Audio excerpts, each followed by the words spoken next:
रूप सेवकार, नमः त्रियोग संहार के। पंच परमेष्ठी भगवान की जय।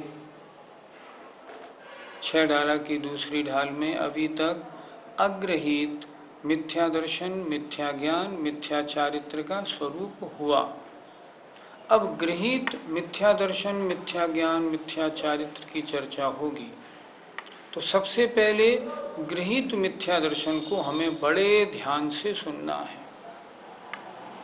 पूर्व जन्म से हम मिथ्या दृष्टि नियम से लाए अपने साथ। ध्यान से सुनना आप। पंचम काल में जितने भी जीव उत्पन्न हैं, हम और आप सब पैदाइशी तो मिथ्या दृष्टि हैं ही। क्योंकि पंचम काल में सम्यक दृष्टि जीव जन्म नहीं लेता। हाँ, यहाँ आने के बाद सम्यक तो हो जाना अलग बात है, पर सम्यक दृष्टि जीव का पंचम काल में जन्म ही नहीं होता। दुखमा काल है, पापियों का काल है भाई साहब। यहाँ सम्यक दृष्टि कैसे जन्म लेगा? वो तो जन्म ही नहीं लेता। इसका मतलब हुआ अग्रहित मिथ्या दर्शन ज्ञान चारित्र हमारे साथ पहले से बैठा हुआ है। अब कम से कम गृहीत मिथ्यात्व को समझ लें। पहले 3-4 छंदों में गृहीत मिथ्यात्व की चर्चा है, उनको अच्छी तरह समझ के इस जन्म में नए मिथ्यात्व को तो और इकट्ठा ना करें, तो भी हम बच जाएंगे। अगर पहले तो मिथ्यात्व को लाए और इस जन्म में और मिथ्यात्व को हमने इकट्ठा किया, तो हमारा क्या होगा? और ज़्यादा दर्शन मोहनी और बढ़ जाएगा, और फिर कभी संसार भ्रमण खत्म होने के चांसेस कैसे बनेंगे? नहीं बनेंगे। इसलिए ये एपिसोड जो आज और आज के बाद के हैं, बड़े ध्यान से सुनने हैं। सुन के अपने जीवन में परिवर्तन लाना है। किसी की मत सुनो। ये मनुष्य पर्याय आपको मिली है, इसमें हमने नियम बनाया है, हमें सम्यक दर्शन प्राप्त करना है। सम्यक दर्शन प्राप्त करना है तो जो कुगुरु, कुदेव और कुधर्म की परिभाषा यहाँ है, जो गृहीत मिथ्यात्व बताया है, इसे अच्छी तरह समझ के इससे बहुत अपने को दूर रहना है। ऐसा प्रयत्न करना है। आइए अच्छी तरह सुनेंगे। जे को गुरु को देव को धर्म सेव, जे को गुरु को देव को धर्म सेव, पोषे चिर दर्शन मोह एव, पोषे चिर दर्शन मोह एव, अंतर रागादिक धरे जेह, अंतर रागादिक धरे जेह, बाहर धन अंबर ते स्नेह, बाहर धन अंबर ते स्नेह, धारे कुलिंग लहि महत भाव, धारे कुलिंग लहि महत भाव, ते को गुरु जन्म जल उपल नाव, ते को गुरु जन्म जल उपल नाव, जे को गुरु को देव को धर्म सेव, पोषे चिर दर्शन मोह एव, अंतर रागादिक धरे जेह, बाहर धन अंबर ते स्नेह, धारे कुलिंग लहि महत भाव, ते को गुरु जन्म जल उपल नाव। गृहीत मिथ्या दर्शन अर्थात जो कुगुरु, कुदेव और कुधर्म हैं, उनकी सेवा करना, उनको मानना, उनकी मान्यता करना। सच्चे झूठे देव, शास्त्र और गुरु का भेद नहीं जानना। देखें कितना अच्छा लिखा है दौलत राम जी ने। जे माने जो, कुगुरु, कुदेव और कुधर्म इनकी सेवा करते हैं। वे पोषण करते हैं, चिर माने अनादिकालीन दर्शन मोह का ही। अनादिकाल से तो मिथ्यात्व लगा हुआ था, और यहाँ आपने खोटे देव शास्त्र गुरु की सेवा और की, उससे क्या हुआ? वह अनादिकालीन दर्शन मोहनी, अनादिकालीन मिथ्यात्व और पुष्ट हुआ। फिर एक बार देखें, जो कुगुरु कुदेव और कुधर्म इनकी सेवा करते हैं। इस जन्म में गृहीत की चर्चा हो रही है, अग्रहीत जो पहले जन्म से आया उसकी चर्चा हो चुकी। वे अगर खोटे देव शास्त्र गुरु की सेवा करते हैं तो जो अनादिकालीन दर्शन मोहिनी है उसका ही पोषण कर रहे हैं, उसको और पानी दे रहे हैं और उसको बढ़ा रहे हैं। तो क्या है खोटे देव, खोटे शास्त्र, खोटे गुरु की परिभाषा? अब वो देखते हैं। सबसे पहले इन्होंने यहाँ लिखा था कुगुरु, तो पहले कुगुरु की परिभाषा दे रहे हैं। अंतर, जो अंतरंग में राग आदि को जो धारण करते हैं, अंतरंग में राग द्वेष आदि से भरे हुए हैं, और बाहर बहिरंग में धन माने पैसा और कपड़े आदि से जो प्रेम करते हैं, जिनको पैसा अच्छा लगता है, जिन्हें वस्त्र आदि अच्छे लगते हैं। धारे कुलिंग, जो खोटे लिंगों को धारण करते हैं। लहि महत्व भाव और महात्मापने को प्राप्त करते हैं। खोटे लिंग को धारण करके कहते हैं मैं महात्मा हूँ, लोगों से अपने पैर पुजवाते हैं। ते कुगुरु, वे कुगुरु हैं। कैसे हैं वो? जन्म जल माने संसार रूपी समुद्र में उपल नाव, पत्थर की नाव के समान हैं। पत्थर की नाव, संसार समुद्र, क्या मतलब? संसार रूपी समुद्र है बहुत बड़ा। अब अगर कोई पत्थर की नाव में बैठेगा तो क्या होगा? पत्थर की नाव डूबेगी, बैठने वाला भी डूबेगा। उसी तरह ऐसे जो खोटे गुरु हैं, उन गुरुओं का जो स्नेह करेंगे, जो सेवन करेंगे, वे गुरु तो स्वयं डूबेंगे, उनके सेवन करने वाले भी उनके साथ संसार में डूबेंगे, उनका कल्याण होगा ही नहीं। यहाँ कुलिंग से क्या तात्पर्य है? आचार्य कुंद कुंद महाराज ने लिंग के भेद किए। सच्चे लिंग कौन से हैं? पहला दृग्रंथ दिगंबर मुनि का लिंग, दूसरा क्षुल्लक क्षुल्लिका का लिंग और आर्यका का लिंग। क्षुल्लक के साथ हम एलक भी ले लें। ये पहला मुनि का लिंग, दूसरा क्षुल्लक एलक का लिंग और तीसरा आर्यका क्षुल्लिका का लिंग। ये उन्होंने जैन धर्म सम्मत इनको लिंग माना है। इनके अलावा जितने भी वेश हैं और जो कहते हैं हम साधु हैं, वो जैन दर्शन की दृष्टि में लिंग नहीं है। स्पष्ट आचार्य कुंद कुंद महाराज ने लिंग के बारे में ये चर्चा की है। फिर देखें, पहला लिंग मुनि महाराज का, दूसरा क्षुल्लक क्षुल्लिका, क्षुल्लक और एलक महाराज का, तीसरा आर्यका और क्षुल्लिकाओं का। ये तीन लिंग आचार्य कुंद कुंद महाराज ने माने हैं।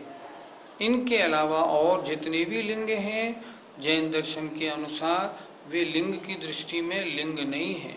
लिंग माने पहचान, चिन्ह, इनको देखकर पहचाने ये साधु हैं। अन्य कोई लिंग जैन दर्शन में लिंग नहीं कहे जाते, उनको परिभाषा दी है कुलिंग है। इस पद में जो नीचे दो पंक्तियां दी गई हैं, इसमें अन्य मत के साधुओं की चर्चा माने या अपने जैन मत के साधुओं की भी चर्चा माने? दोनों की मानो। अगर कोई जैन साधु बना है और मान लो वस्त्र रखता है, तो क्या उसको आप सुगुरु में मानोगे? सोचो। क्या उसको मोक्ष मार्गी मानोगे?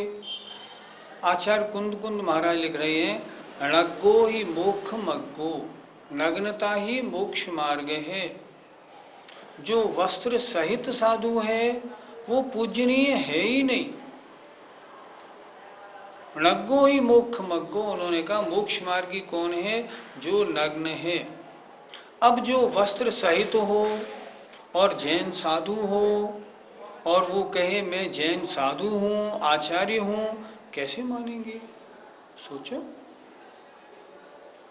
क्या लिखा उन्होंने, गुरु की परिभाषा, विषयासावसाती तो निरारंभो परिग्रह और ज्ञान ध्यान तपोरक्तस तपस्वी सा प्रशस्यते। आचार्य समंत भद्र रत्नग्रंथ श्रावकाचार्य। विषयाशावसाती तो पंच इंद्रियों के विषयों की आशाओं से जो दूर हो गया है, ये गुरु की परिभाषा है। अब आप सोचो, वर्तमान में जो मुनि महाराज एसी में, कूलर में, पंखे में बैठते हैं, क्या स्पर्शन इंद्री के विषयों की आशा नहीं है उनके? सोचो, अच्छी तरह सोचो ना। जो वर्तमान में जैन मुनि मान लो हों, अगर वो फ्लश में निपटने जाएं, क्या उनके अहिंसा महाव्रत बनेगा क्या? सोचो। निरारंभो परिग्रह, आरंभ हिंसा जनित कार्यों से बिल्कुल दूर। जो स्वयं खड़े होकर अपने जो मठ हैं या अपने निवास स्थान बनवा रहे हैं, उनमें खुदाई करा रहे हैं, उनके अहिंसा महाव्रत बनेगा क्या? सोचो। जो स्नान करेंगे कैसे बनेगा? जो धनिये पुदीने की चटनी खाएंगे, जो गोभी खाएंगे, उनके क्या रसना इंद्री, स्पर्शन इंद्री का विषय नहीं माना जाएगा? फिर आरंभ निरारंभो कैसे बनेगा? अगर ऐसा करते हैं तो उन्हें गुरु की श्रेणी में कैसे ले लें अपन? बोलो। और जो सुगुरु की कोटि में नहीं आएंगे, उन्हें कहाँ ले जाओगे? सोचो। फिर सुगुरु, उन्हें गुरु कैसे मान लें? उनकी वंदना कैसे कर लें? मुनि महाराज सुगुरु वो जिनके 28 मूल गुण स्पष्ट हों। अब मैं देख रहा हूं आजकल क्या हो रहा है, देखो तो सही। आजकल सच्चे साधु मिलना मुश्किल हो गया। जो मुनि महाराज डेट फिक्स करके आहार में जा रहे हैं कि मैं कल तुम्हारे यहाँ आऊँगा और परसों तुम्हारे यहाँ आऊँगा, क्या उनके ईसना समिति माने? बोलो। ज्ञान ध्यान तपो रक्तस, वो तो भोजन में रक्त हो रहे। जिनके ब्रह्मचारी भैया जाके चौकों में और मन वांछित पदार्थ बनवा रहे हैं कि नहीं नहीं महाराज को ये अच्छा नहीं लगता, महाराज का आदमी अंदर जाएगा, अपनी मर्जी से चौका रसोई बना रहा है, तो ईश्वर समिति कैसे मानेंगे? सोचो। आप सब लोग अच्छी तरह विचार करना। मैं किसी व्यक्ति विशेष की बात नहीं कर रहा, मैं आगम की चर्चा कर रहा हूँ। आगम तो स्पष्ट कह रहे हैं, अगर मुनि महाराज डेट फिक्स करते हैं, कल का आहार तुम्हारे यहाँ, परसों का आहार तुम्हारे यहाँ, अतरसों का आहार तुम्हारे यहाँ, उनको हम मुनि कैसे बोले? मुनि महाराज का मूल गुण है वे दंत धावन नहीं करते। अब जो मुनि मंजन करें या ब्रुश करें, वे मुनि की कोटि में आएंगे क्या? आप सब सोचो अच्छी तरह से, मेरे बताने की जरूरत नहीं। उन्होंने क्या लिखा? समंत भद्र महाराज ने, पहला श्रावकाचार्य है जो लिखा गया है, जिसे हम लोग मानते हैं सर्वोत्कृष्ट। उनमें लिखा निरारंभो परिग्रह, जिनके पास आरंभ परिग्रह रंच मात्र नहीं हो।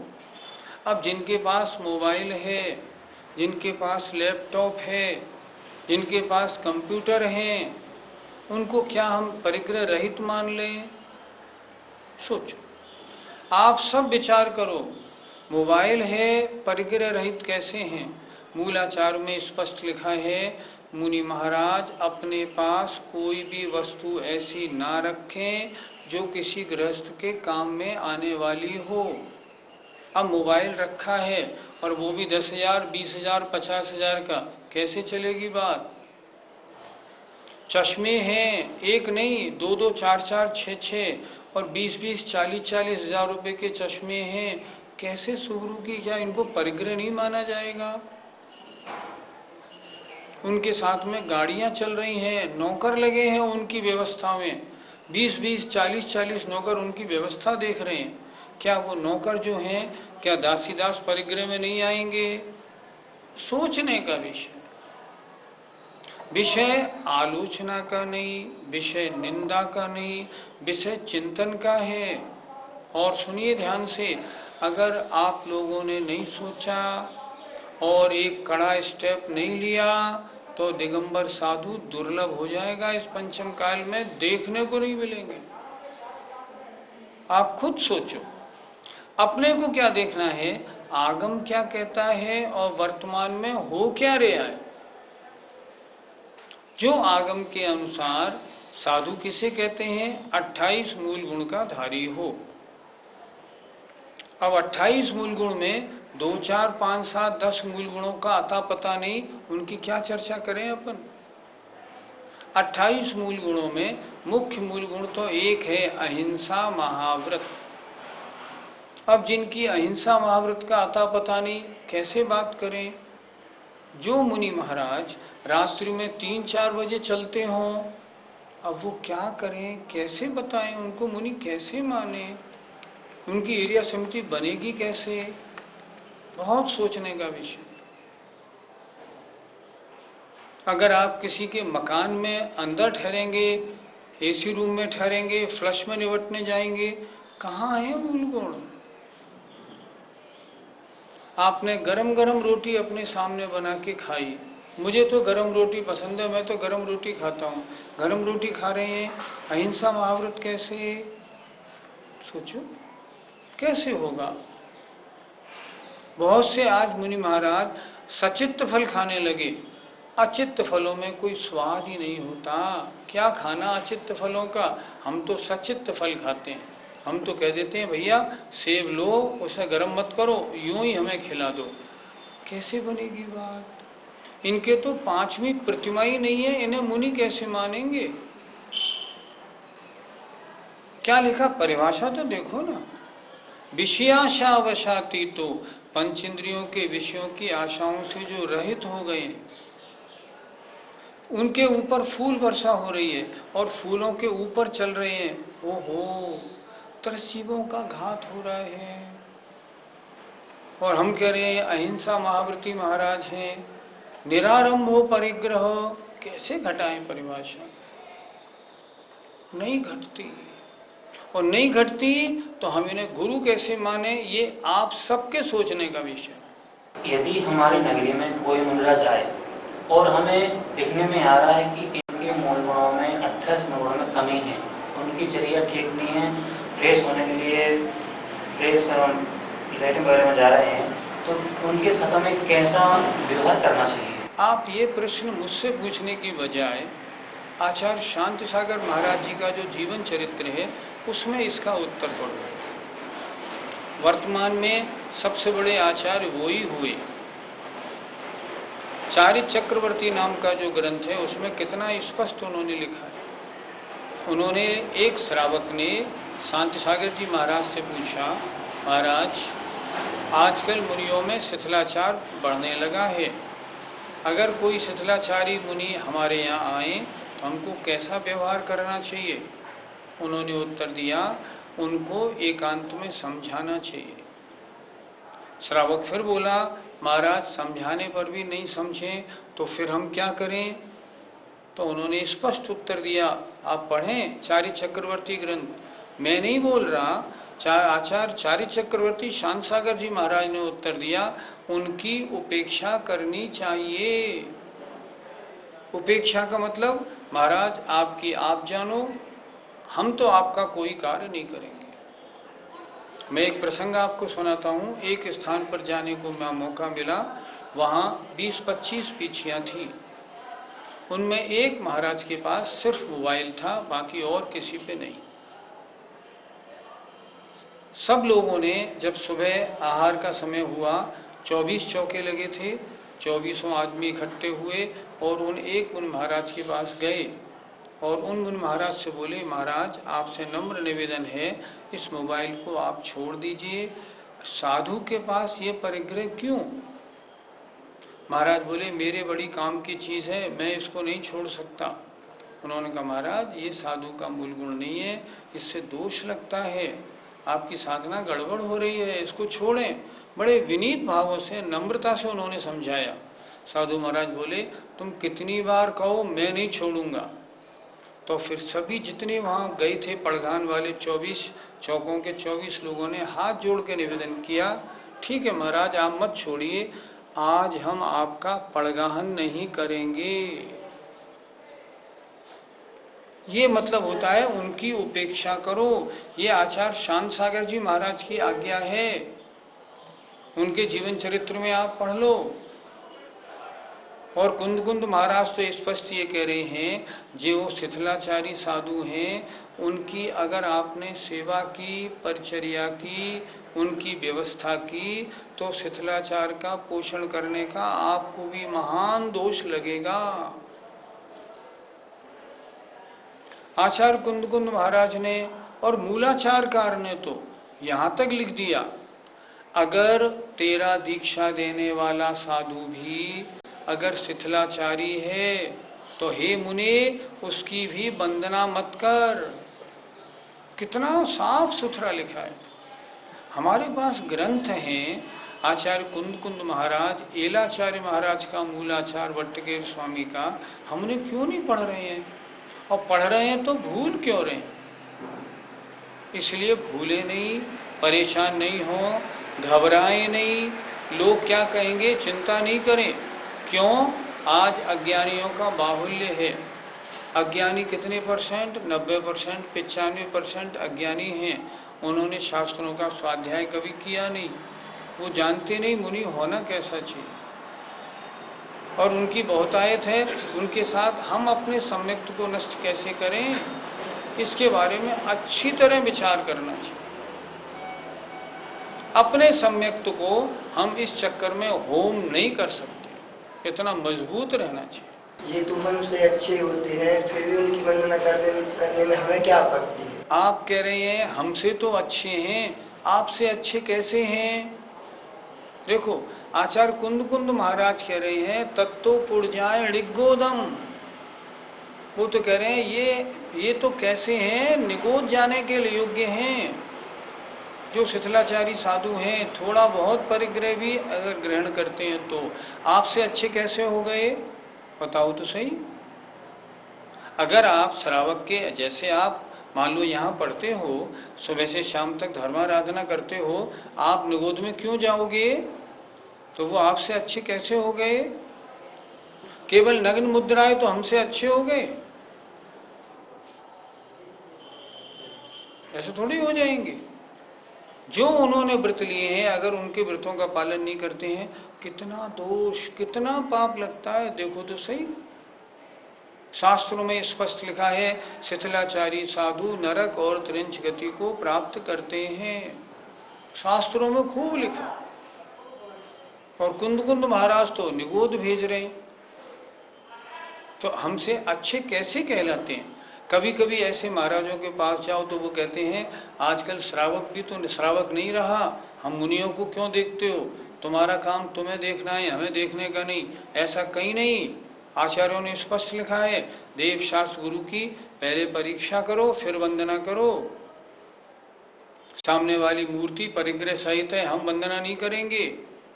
मूर्ति के ऊपर आपने फूल रख दिए हैं, वंदना योग्य नहीं रही, हम वंदना कैसे करेंगे? शास्त्र, अगर शास्त्र में उल्टी सीधी बातें लिखी हैं, हमारे पढ़ने वंदना के योग्य नहीं। अगर गुरु 28 मूल गुणधारी नहीं है, हम कैसे वंदना करें? इसलिए इस परिभाषा को अच्छी तरह समझना चाहिए, किसी विवाद में नहीं, आगम के अनुसार। कोई कुछ भी कहे मत सुनो, आगम की सुनो ना, कि आगम क्या कह रहा है। निरारंभो परिग्रहो विषयासावशाती, तो अगर ऐसा नहीं है तो मुनि की कोटि में नहीं आता। बुरा मानने की बात नहीं, समझने की बात है। हमारे जीवन मरण का प्रश्न है भाई। अगर हमारा सम्यक डूब गया तो बचा क्या। मुझे आशा है आप सब लोगों ने आज अच्छी तरह समझा होगा। ये चीज समझने की नहीं, जीवन में उतारने की है। अरे हमें मजबूत बनना है। अगर मजबूत नहीं बने तो क्या होगा, हमारे बच्चों को ढूंढे साधु दर्शन को नहीं मिलेंगे। मुझे आशा है आप सब लोगों ने अच्छी प्रकार सुना होगा और मजबूती से जो 28 मूल गुणधारी मुनि हैं, जो क्षुल्लक आदि आगम के अनुसार आचरण करने वाले हैं, उनकी ही वंदना करेंगे, ऐसा मेरा भाव है। आइए, जय जिनेन्द्र। जय जिनेन्द्र।